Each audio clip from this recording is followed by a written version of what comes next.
Sian'el. Heddi ni yma gyda Llio o Sian'el Macsen. Heddi rydyn ni'n mynd i bod yn gwneud 10 tip am flogio Gymraeg.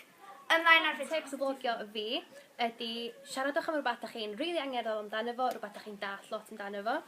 Peidiwch â poeni pa mor dda ydych Cymraeg chi, achos diolch ots, as long as bod chi'n siarad Cymraeg, mae'n ffain. Gwnewch yn siŵr bod gennych chi rhywbeth o strwythur, felly planio o flaen llaw.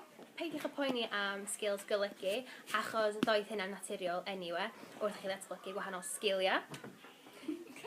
A jyst siaradwch fath ydych chi'n siarad efo ffrindiau, peidiwch â bod yn wahanol, peidiwch â darllen off script, jyst byddwch yn... Mae'n amser am tips ni. Dyma'r un gyntaf. Wastad edrych ar y camera. Ffilmo rhywle dawel. Peidiwch cadw bys dros y meicroffon. Byddwch yn frwd fratig.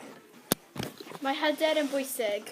Eich fideo mor fyr a posib i gadw ddiddordeb y gynulleidfa. A'r peth mwyaf pwysica ydy... Mwynhewch!